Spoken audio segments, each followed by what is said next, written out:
¿Qué tal? Buenas tardes, amigos y amigas de la Pluma de Víctor, desde este incomparable marco de Francia, que es donde estoy. Afortunadamente, Dios me ha recompensado dándome una suegra con semejante rincón literario y con este jardín tan bucólico.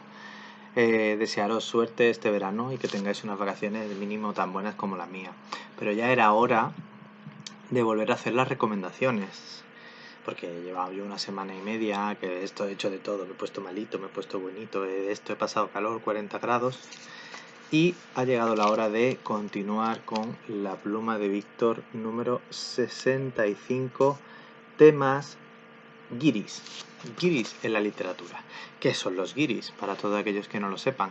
Los guiris son el típico extranjero de sandalia y calcetines, es decir, la persona que llega a un país extranjero y decide que cree saber cosas, pero no tiene ni puta idea de por dónde va el país. Entonces, hay diferente literatura donde ha reflejado este tema, quizá un tema que se da más bien a la comedia, pero que a veces sirve como para descubrir, digamos, la parte bonita del país que se visita y la parte, digamos, esencial que hay muchos turistas y muchos visitantes que no entienden, ¿no? ¿Cuál es la novela guiri por excelencia de la literatura española? Y no es otra que, lo tengo aquí, que he hecho hasta un dibujito y todo, para que veáis que he venido con fuerza, que sería La tesis de Nancy de Ramón J. Sender, o Sender, que hay aquí una dicotomía. Ramón J. Sender era un autor aragonés que hizo en la tesis de Nancy, digo lo de autor aragonés para que se sepa, ¿no? Él coge una chica americana que se llama Nancy, que le escribe cartas a su prima Betsy, ¿no? Sobre ese país extraño que ella va de Sevilla, ella estudia filología y antropología y ella quiere comprender el país. Pero a través del humor muestra a ese país en medio desarrollado y medio subdesarrollado, con la idea primero de hacer una denuncia y luego de que el espectador vea en el contraste entre el desarrollo americano y digamos, la parte folclórica del país, ocasiona como risa, ¿no?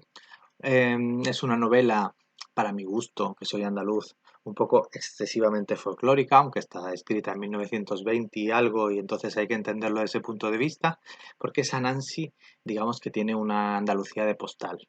Y creo que si hubiera sido un autor andaluz hubiera sido diferente. No obstante, la tesis de Nancy es un libro muy divertido. Es un libro que puede leer cualquiera porque pues es una americana que se enamora de un gitano celoso y está con un duque. Es una novela, digamos, de la Andalucía folclórica y oriental y de una persona turista que va y no se entera de nada. Luego, por otra parte, tenemos el típico turista vocacionalmente que busca en España, digamos, la tranquilidad que no tiene, ¿no? Entonces aquí tenemos como dos tipos, ¿no? Uno más moderno, que sería el Entre Limones, Diario de un optimista de Chris Stewart. Chris Stewart no era otro que el primer batería del grupo Genesis, ¿vale? También lo conoceréis porque el grupo Genesis primero lo fundó Peter Gabriel y luego lo lideró Phil Collins, ¿no? Pues el primer batería, al que echaron, decidió en un momento dado que estaba harto de la vida de Inglaterra y montó pues una finca con su mujer y su hija en Alpujarra. Y este libro cuenta la historia de ese choque cultural de ese inglés que va a la Alpujarra y decide, pues eso, empezar una nueva vida, ser un optimista, vivir, digamos, la parte relajada, increíble de vivir en el campo. Y de eso va Entre Limones. A este libro de Entre Limones, que es una lectura amenísima, divertidísima, con una luz bonita sobre el país que visita y que vive, concretamente en la parte de Granada, pues tiene como segunda parte y tercera parte, ¿no? La segunda parte se llama El loro en el limonero y Los almendros en flor. Son los tres libros, están bastante bien editados en Salamandra y son libros como muy de veranito y muy de poder leer, pues esto, en un jardín pues como este. Luego, otra parte que de ahí viene, ¿no? De ahí viene esta fascinación inglesa por, digamos, el campo andaluz, que ha dado tantas urbanizaciones residenciales en la Costa del Sol, que sería al sur de Granada, de Gerald Brennan. ¿Quién era Gerald Brennan? Que a lo mejor a día de hoy no es como muy conocido. Gerald Brennan era como un pariente pobre del grupo de Bloomsbury. El grupo de Bloomsbury no dejaba de ser una gente que luchaba contra la moralidad eduardiana, ¿no? Un poco sobre la represión que se había heredado de la época victoriana.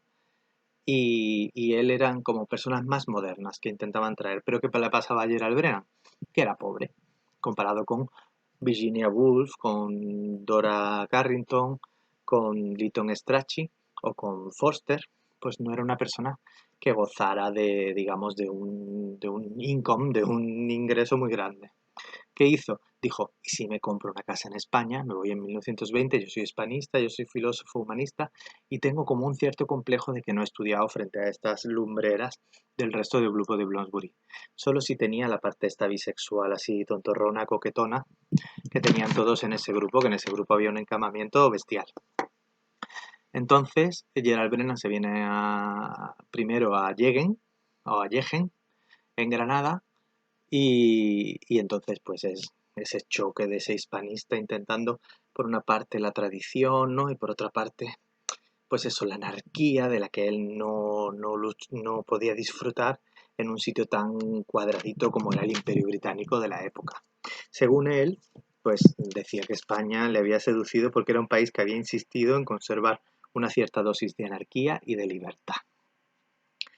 Vale, entonces pues él recibe también, en el libro lo cuenta, aparte de este momento ese de dejar preñada a una lugareña, ¿no? Que no queda como muy...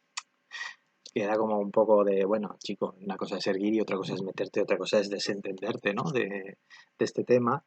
Pues recibe las visitas de esos ingleses que van en medio de las Alpujarras en 1930, no tienen ni idea de nada, que se montan en un burro, vomitan, pues eso, un poco el choque de nuevo de estos intelectualísimos, de repente en medio de la Sierra de Granada, sin tener ni puñetera idea de nada, como un guiri. Ahí está Lytton Strachey, Dora Carrington, Virginia Woolf. ¿Qué pasa? Esto está conectado, ¿vale? Este libro de Al sur de Granada, del que se hizo una peli, pues está conectado con la otra vida de la persona que os tengo que contar, que se llama Gamel Bulsi, ¿vale? Gamel Bulsi, que hizo un libro bastante interesante llamado Málaga en llamas, no publicado en vida, ¿vale? Cuyo título original era el otro reino de la muerte.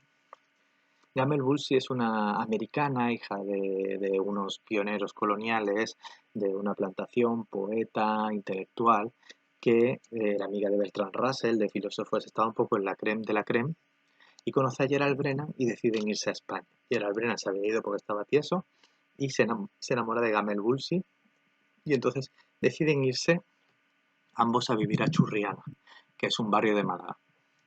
Entonces Churriana, que bueno, si alguna vez habéis ido a Málaga, es el barrio que hay cuando se aterriza en avión, en el aeropuerto, en la montaña, tenían una casa solariega. Pero ¿qué pasa? Están en 1936 y estalla la guerra. Entonces ella, en Málaga en llamas, ¿vale? Fue como lo llamaron cuando se reeditó, porque empezó así en plan local, el boca a oreja, pues describe la vida durante los primeros compases de la guerra civil hasta que ella ve que la cosa se está poniendo seria y la ocupación fascista, ¿no? Entonces ella, esta experiencia es contada desde su punto de vista en Málaga en llamas y desde otro punto de vista desde un zoólogo que también vivía en Málaga inglés que se llamaba Sir Peter Chalmers, que escribió Mi casa en Málaga. ¿Vale? Entonces es la misma experiencia de este grupo de expatriados que en realidad ven la realidad de la guerra desde fuera, desde un poco alejados, sabiendo que son pro-republicanos, pero siendo protegidos por los burgueses fascistas. Entonces eso le permite un poco ir moviéndose e ir, digamos, enseñando el laberinto en el que se constituyó la Málaga del principio de la guerra, que luego fue pues terrorífica, sangrienta y terrible, como se ha visto en el libro como La desbandá de Luis Melero. Muy bien, pues hablando de guerra y hablando de personas que visitan guerras, que son como guiris de las guerras, pues tenemos los 10 días que sacudieron el mundo de John Reed. ¿Vale? John Reed es un periodista, o era un periodista americano que ya había visitado la Primera Guerra Mundial, la Revolución Rusa, en los principios del comunismo, estaba extraordinariamente comprometido con la Revolución Obrera y de repente se ve la oportunidad de estar en Rusia en el momento en el que los bolcheviques pasan del golpe de Estado, digamos, al asesinato del zar y a tomar el poder. Entonces esos 10 días que sacudieron, conmovieron, estremecieron el mundo, porque hay diferentes traducciones a este libro, dependiendo de la época, porque es 10 Days who shook the World. Entonces el shook este pues significa tantas cosas, el shake este, agitar, conmover, estremecer, que no se sabe muy bien cuál es el título. El 10 días que el mundo de John Reed. Entonces hay ediciones, digamos, más procomunistas, ediciones, digamos, más periodísticas, más biográficas.